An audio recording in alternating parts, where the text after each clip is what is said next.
Bah, pourquoi t'as une gaine? Ça, c'est pas une gaine, ça, c'est une ceinture de force pour faire de l'haltérophilie, de la muscu, des trucs comme ça, quoi. Bah, pourquoi t'as une gaine? T'en fais pas d'haltérophilie? Ouais, mais c'est pas le problème, ça. Non, c'est une ceinture de force. C'est pour faire du powerlifting. De toute façon, elle est moche. Va changer ta gaine. C'est pas une gaine!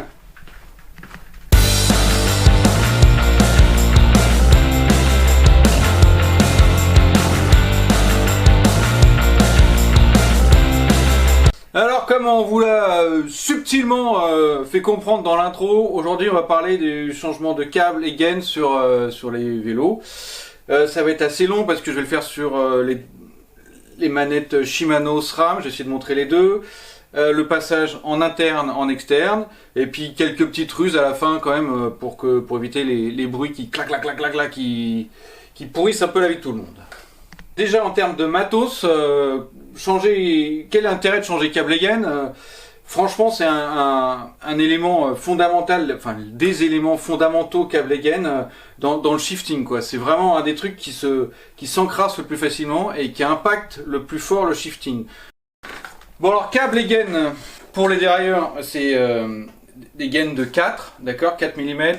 Pour les freins, c'est des gaines de 5. Bon alors, on est ici sur le dérailleur, donc gaine de 4. Elle est composée d'une enveloppe extérieure, d'une couche métallique et d'un liner en plastique à l'intérieur.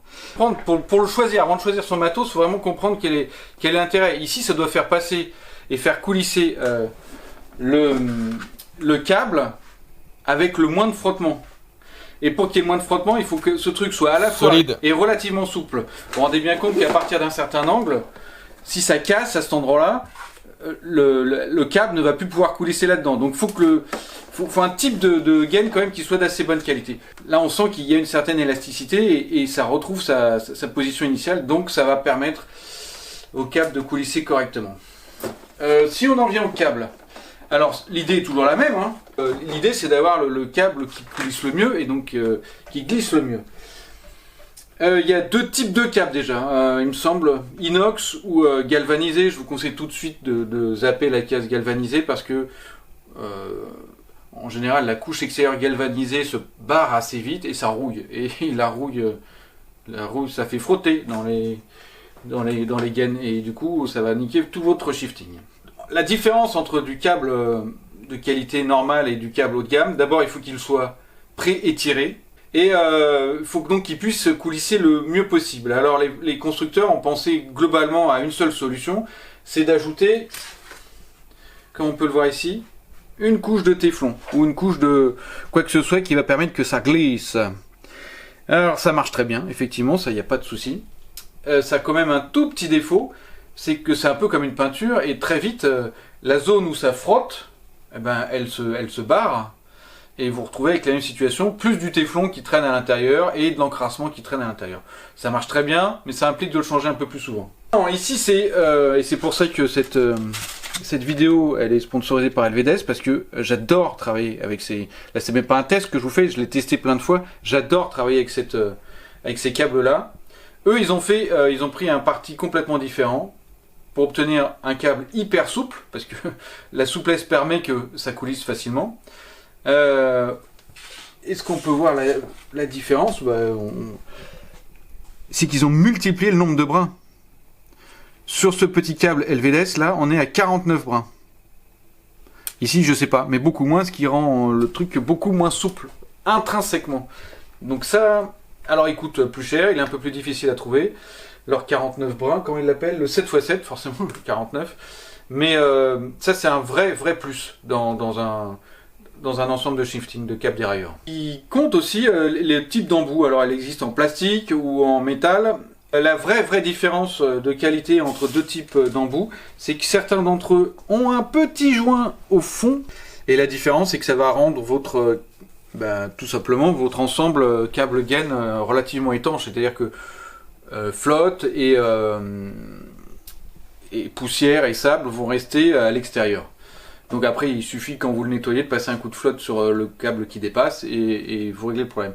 Évidemment, ça implique un léger défaut, c'est que celui avec le joint, ça frotte un peu plus. Ce qui implique que presque nécessairement, quand vous avez besoin quand vous utilisez un kit très haut de gamme avec des embouts imperméables, enfin d'un kit imperméable, il faut des câbles haut de gamme, c'est-à-dire soit Téflon forcément ou celui-là. Donc là, on va changer les câbles et gaines ici du dérailleur arrière. Et on commence toujours par descendre la vitesse pour la mettre au plus détendu. On va débrancher. Ah, c'est l'autre instrument hyper important, une bonne pince coupe canne. Oh putain, je vais pas y arriver. Une bonne pince coupe câble gaine. Je crois que j'ai tout dit. Plus vite. Bonne pince coupe gab. Non, bah non, voilà, c'est fini. Je l'ai réussi qu'une fois. Une autre pince coupante classique va biseauter, va écraser la fameuse couche métallique à l'intérieur et ça va être infernal. Donc ça, faut investir là-dessus assez vite si vous avez l'intention d'en changer. Donc tac, je coupe le bout, m'enquiquine pas. Hop là. Je récupère bien évidemment les gaines pour retrouver la même distance. Évidemment, si vous partez d'un cadre complètement nu, vous placez votre propre gaine et vous regardez la distance qui correspond.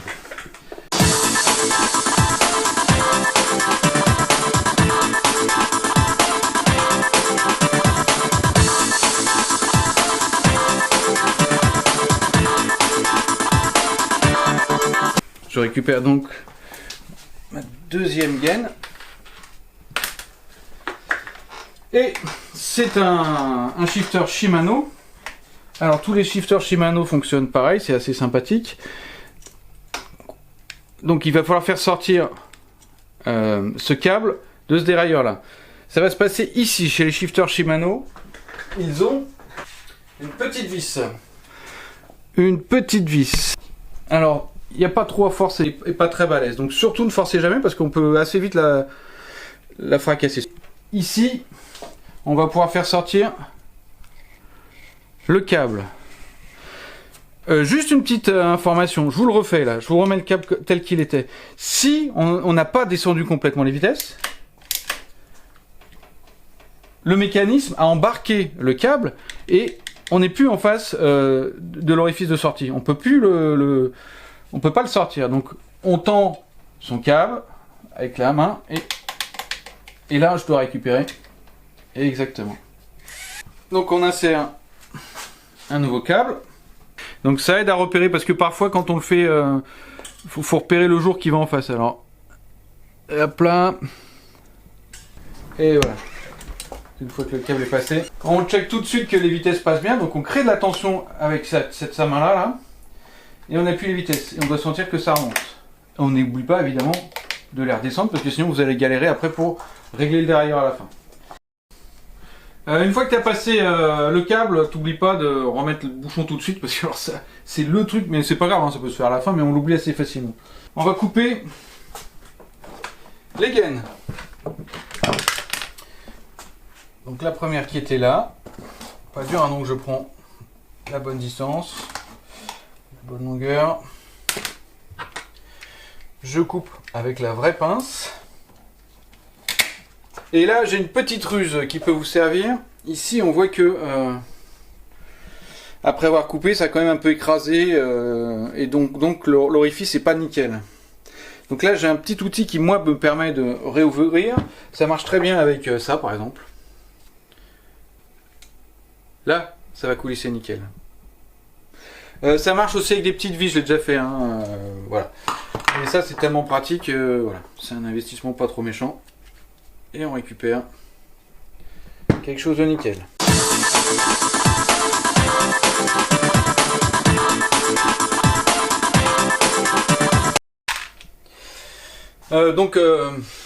Gaine coupée à la bonne taille, on met les embouts. Et surtout là où vous devez concentrer, c'est vraiment les enquiller jusqu'au bout. Pourquoi? Parce qu'au premier serrage ce qui va se passer si c'est pas parfaitement bien fait. Vous allez régler votre dérailleur, vous allez commencer à passer, la tension va serrer le câble et ça va du coup écraser les embouts et les remettre à la bonne taille, mais du coup votre câble est tout détendu et vos vitesses ne passeront plus. Donc au passage, quand on l'enquille comme ça nous donne une indication sur le toucher. Est-ce que ça va bien coulisser ou pas? Si vous sentez que ça accroche, vous ressortez tout et vous réécartez les trous, vous réaffinez les points d'origine. On le met là, j'en passe une, et tout de suite, à chaque étape, je le ferai, je check que ça marche. Hein. Et n'oubliez pas de redescendre la vitesse jusqu'au plus bas. Voilà. Donc ici, la première gaine est passée, elle est la taille comme je voulais, parce que c'est celle de tout à l'heure. On n'oublie pas, tiens, il faudrait filmer un tout petit peu en dessous. Voilà. On s'assure que c'est bien passé. Je passe d'abord le câble. Toujours la même sensation. Parfait. Donc on s'assure de bien le mettre pas de travers et de le passer. Voilà. L'idée quand même, c'est d'avoir une courbure la moins marquée possible. Hein. Plus il y a d'angles, plus ça crée de frottement. Tac. On n'a pas à s'inquiéter des butées basses et hautes parce que c'était déjà le cas avant.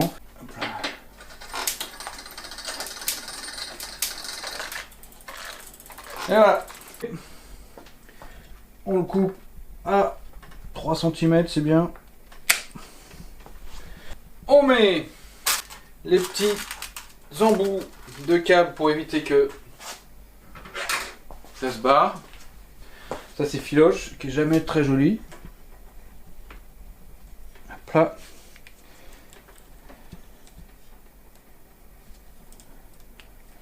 On n'a plus qu'à checker. Attention, et régler.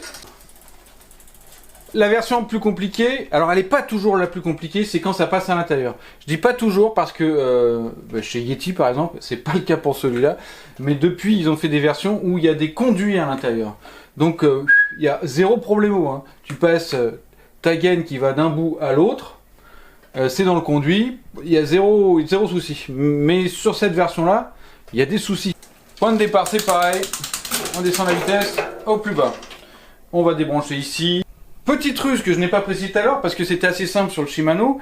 Sur celui-là, on peut donc voir que le câble, il va se balader dans une poulie ici et dans une espèce de gorge là. Vous n'êtes pas sûr de votre coup, vous prenez une photo avec le portable tout de suite hein, pour pouvoir repérer. Hein. Moi je coupe ici pour pas être embêté parce que toute cette partie-là, elle va être très enquiquinante à emmener là-bas. Donc je vais enlever mon câble déjà. Voilà, je le récupère ici. Chez SRAM, et je vais le sortir exprès comme ça vous pourrez le voir la manip, parce que pour accéder au câble, il va falloir enlever ce petit capot. Vous allez me dire c'est plus contraignant, c'est vrai, mais c'est un petit intérêt, parce que j'ai pas fait la manœuvre tout à l'heure, mais il faut la faire. Profitez-en pour mettre un coup de propre sur votre manette de dérailleur. Et tout, hein, que ce soit des vieux, des anciens, il y a toujours une petite ruse pour effectivement enlever son câble de la manette sans problème. Ici c'est comme ça et on aperçoit le câble qui est là. Vous pouvez mettre un coup de soufflette et, alors que je recommande rarement d'utiliser ça, des huiles très très fines, hein, genre justement WD-40. Le classique, hein, leur produit multi-entretien. Ici, c'est voilà, c'est un spray multi-entretien parce que non seulement il lubrifie tout l'intérieur, mais aussi il permet de réduire la friction et il crée une petite zone d'étanchéité dans votre dérailleur, dans votre manette de dérailleur. La petite ruse ici pour l'emmener, c'est d'avoir un petit... et juste de soulever le ressort. Comme ça, on attrape, comme ça, la tête du câble. Donc là, c'est prêt. Et je peux commencer à repasser mon câble haut de gamme. Ok. Là, on l'a. Et on s'assure, avant de revisser le capot, que ça passe bien sous les ressorts. Clac.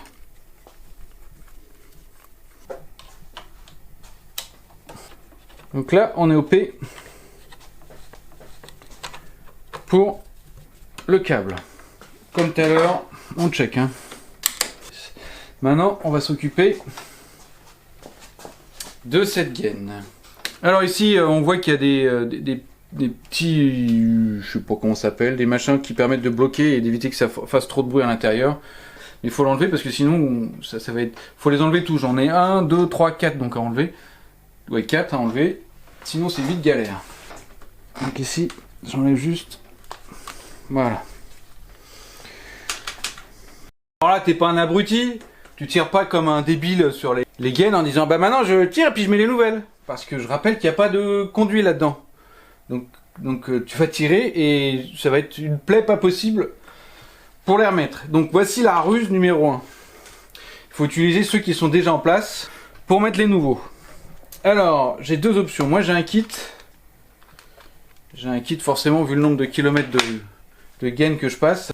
Je vais utiliser. D'accord, je le visse. Du coup ça s'enquille. Et je vais commencer à tirer par ici ou par là-bas. Ça va emmener mon guide qui va ressortir de l'autre côté.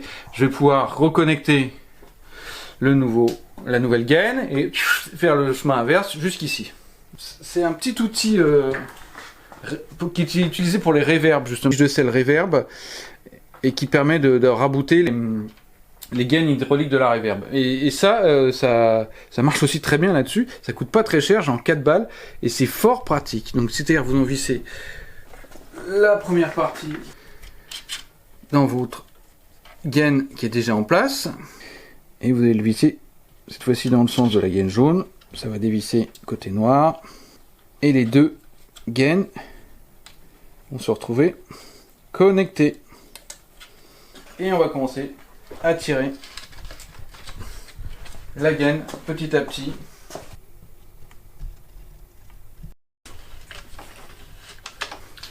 Donc ce petit connecteur, il est quand même vachement cool. Hein.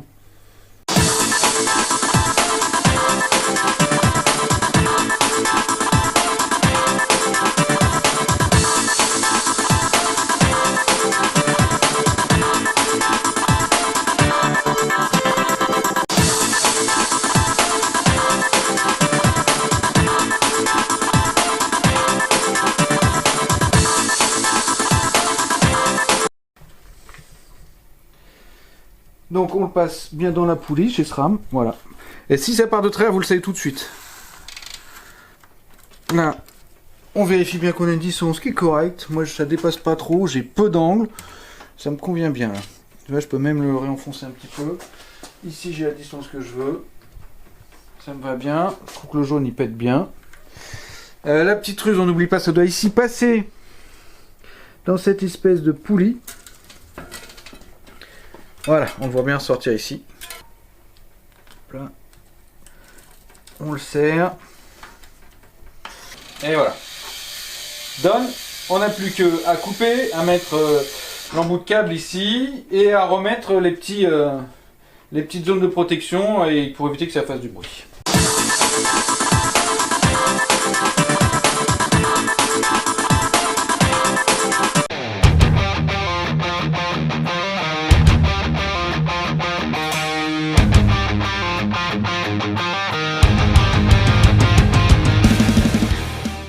Là, je me suis mis dans la config la pire, hein. Donc j'ai viré la tige de sel, j'ai viré la gaine, et là, il dit j'ai tout viré déjà. Ouais, t'as plus rien. Donc maintenant, il va falloir faire passer la gaine dans là-dedans, et remonter là, et ressortir ici. Donc là, honnêtement, si t'as pas l'outil adéquat, t'es mort, quoi. T'as zéro chance. Et même avec l'outil adéquat, ça peut prendre du temps. Donc l'outil adéquat, c'est les guides fils. Voilà, un guide fil classique. Il y en a plusieurs embouts possibles. Celui-là, ça m'intéresse bien parce que c'est ce qui accroche le mieux la gaine de dérailleur. Élément. Donc on est parti. Et c'est vraiment au feeling parce que à un moment il faut ressentir.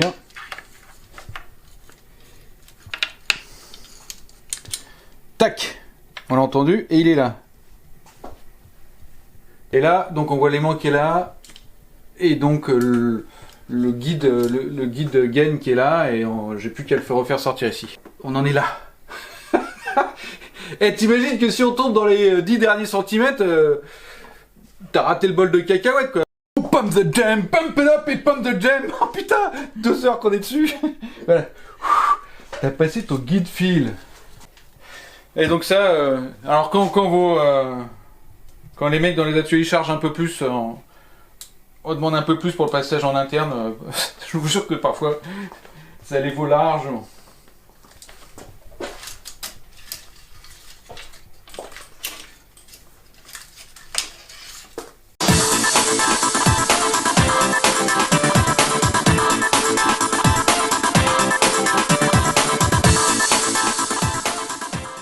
Donc ça je le terminerai, mais c'est le même principe, on coupe, on met les embouts, on passe le câble, enfin c'est une manip après un peu spécifique à la tige de sel, donc je vais pas la faire là, l'idée c'est vraiment changer câble gaine.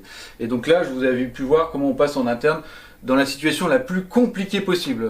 Alors toute petite précision qu'on peut faire, parfois il faut ensuite bloquer tout ça pour éviter les bruits. Dans les petites ruses on peut assez facilement, pendant que vous insérez, vous mettez des petits, pas forcément celui-là, il est un peu plus balèze, collier risselant, que vous enquillez en même temps, et ça, à l'intérieur du cadre, ça va s'enrouler tout le long du cadre, et du coup, ça va créer une certaine dynamique sur votre gaine qui va éviter de taper dans tous les sens. Donc vous en passez 2-3 en même temps que vous enquillez, ça peut servir si vous avez un vélo qui a tendance à faire du bruit. Les petits embouts à mettre en protection, c'est pas mal, on les oublie pas non plus, hein, ça évite d'abîmer le cadre. Sinon pour relier, pour rendre un peu propre alors ça je sais pas c'est quoi le nom non plus, les petits voilà, mais on peut très bien le faire avec des risselants de manière assez propre aussi. Vous en mettez plusieurs, ça peut faire pas mal. En dernière ruse, parfois le bruit il est vraiment très à l'intérieur, alors il faut utiliser ce genre de petit papier polystyrène qui pèse que dalle, qu'on a dans les protections des verres trempés. Cette fois-ci vous enlevez la fourche, on voit bien que tous les câbles ont tendance à passer dans cette zone là, et on y a accès ici, assez facilement une fois que la fourche est enlevée. Donc vous avez tous vos câbles et gaines qui passent là-dedans, et il vous suffit d'enquiller ça comme ça pèse que dalle, ça n'a aucun effort, on remet sa fourche, et ça verrouille les câbles et les gaines assez facilement, c'est pas mal comme ruse non plus.